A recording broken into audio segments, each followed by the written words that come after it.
Hello, this is Sarah Caldwell. For this presentation, I decided to do a service learning project with Meals on Wheels, San Antonio. This is for Seminar on Aging, Sociology 5383, and the semester is fall 2017.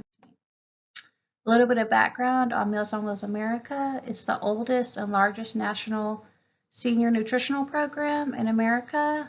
It helps provide assistance for over 5,000 community-based Meals on Wheels programs. Those programs range anywhere from nonprofit, governmental, or tribal organizations. Altogether, about 2 million volunteers volunteer annually through the organization. It also assists aging in place, reduces isolation and hunger in seniors and those with disabilities, and helps provide courtesy checks in a cost-efficient manner. On average, it saved the average cost for Meals on Wheels for 1 year for one person is about the same as 1 day in the hospital. Specifically with Meals on Wheels San Antonio, it was founded in 1977 by 2 local churches, so it's independent and nonprofit organization. Meals on Wheels San Antonio is housed underneath Christian Senior Services, which also has a second subset of which is called Grace Place. It's a day respite care center for seniors with dementia. Also under Meals on Wheels San Antonio specifically, they have smaller organizations, Meals on Meals, Elder Friends, Senior Companion Program. They also have a local dietitian that reviews all monthly meals and meets one-on-one with each person in the program to get their specific needs set.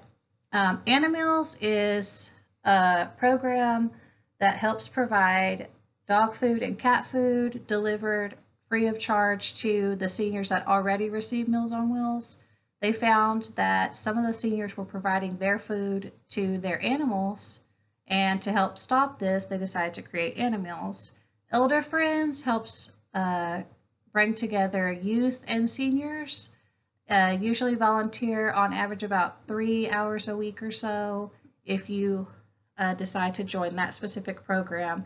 Senior Companion Program is a peer-to-peer based program, and it helps bring together active seniors that are out in the public with seniors that participate in Meals on Wheels.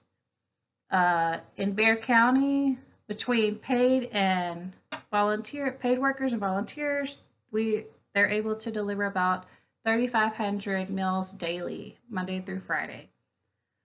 Statistics on Texas State as a whole is about 50% of the seniors are under the poverty line, 53% belong to a minority group, and only 34% live in a rural community. Becoming a volunteer and specifics. To become a volunteer, I contacted the local office, which I live in San Antonio. They got information from me to provide a background check. After that was cleared, I had someone call me and we made a time for an orientation. The orientation lasts about an hour, and they basically just say if you have to cancel, what to expect on your route, what happens if a dog comes and you're scared to get out of your car, what happens. A large part of being a Meals on Wheels volunteer is providing courtesy checks to make sure that people who may not get access outside, that they have someone to come in and check on them. So if someone has fallen or if a situation has occurred where they need medical attention, that orientation lets you know exactly what to do so you're not lost or feel alone, especially being a volunteer.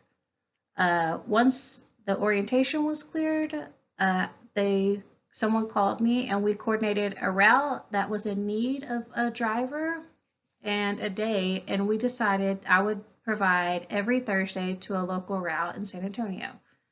I would pick up from a church. Most of the pickups in San Antonio are from churches, some are from senior centers, and then they have the main building where they actually make all the meals fresh daily in the morning by paid Meals on Wheels workers, where you can pick up from there. They have a lot of people that pick up from that specific area. Meals have to be picked up and delivered from their point between the hours of 10:30 a.m. and 1 p.m. Meals usually consist of a hot entree with 2 sides, 2 hot sides, a cold drink. Usually it's milk unless specified. I had one person that needed orange juice. I had one person that just liked having apple juice. It also consists of a third side that could be a fruit like a banana or an apple, peach, pear, a bread, or a dessert. Pickup location information. My specific pickup location was a church, as mentioned before. At this church on Thursdays, they had a lot of activities going on in the room that I would pick up my meals from. They had a food pantry that ran from Tuesdays and Thursdays between 10 a.m. and 12 p.m. Most of the volunteers that worked with the food pantry were seniors themselves. They also had a group called Old OPOT, and they were so proud to say that all the time. And it was old people on the town. It was created by 2 congregants about 20 plus years ago. Basically, it provided a way for seniors within the church and to reach out to other seniors within the community to provide monthly meetings. They had meals the first Thursday of the month. So for me, I was able to participate in 2 of those.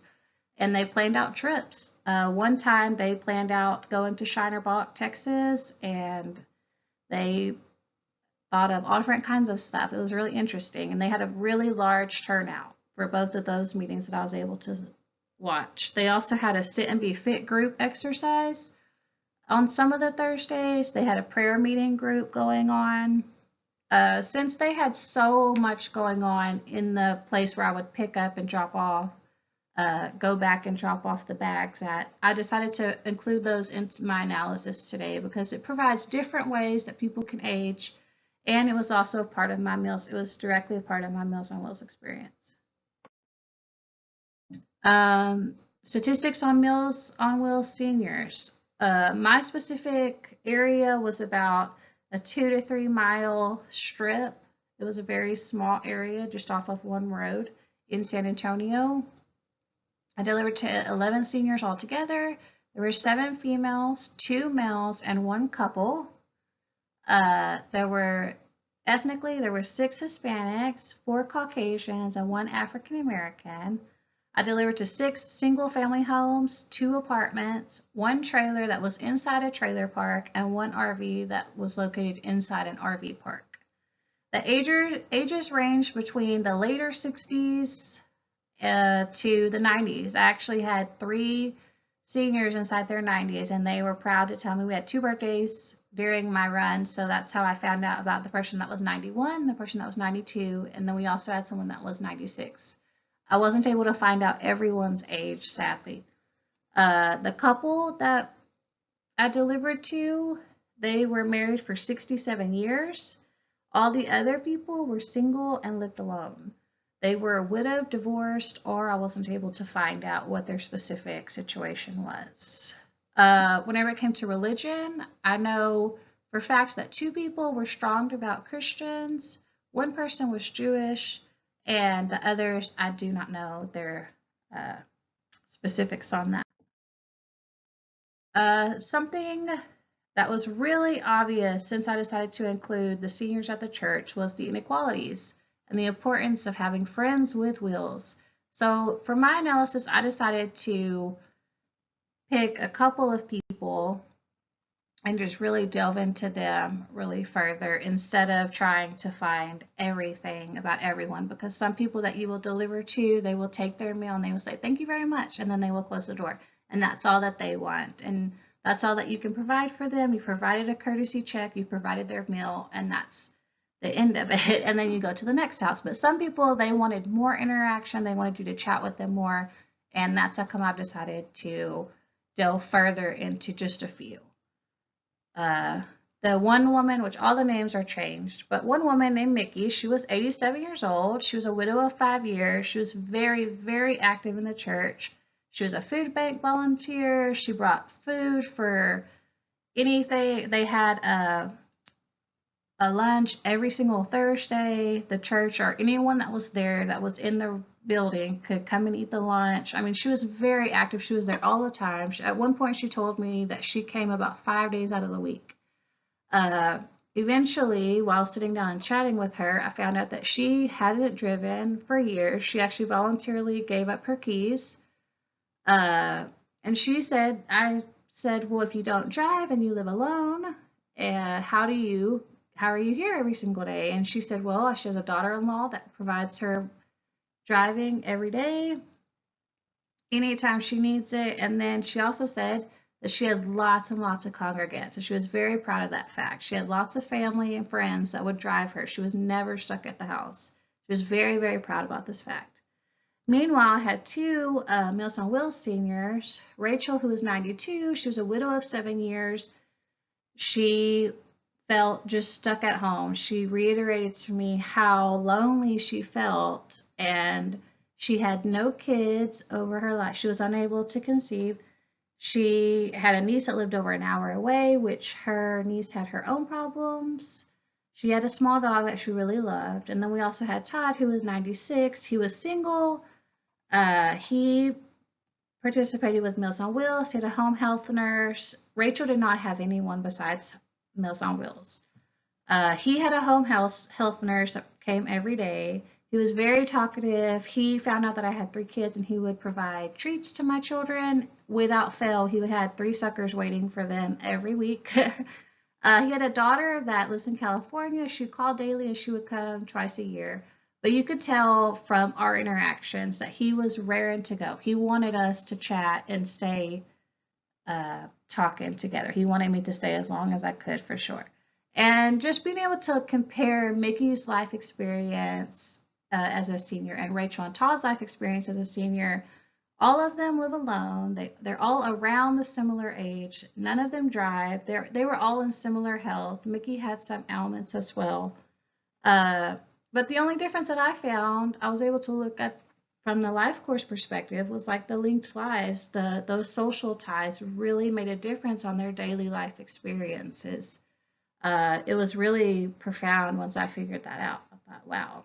And that also goes for a lot of the other seniors at the church. They had spouses that still drove. They had friends that would carpool to and from the church. The church really provided a sense of community, but also having someone that could still drive and get around and that kind of thing. So just because Todd and Rachel were a part of Meals on Wheels and they lived at their house didn't mean that they necessarily wanted to be. So it was good to be able to at least provide that link to provide them some social interaction each day, each Thursday.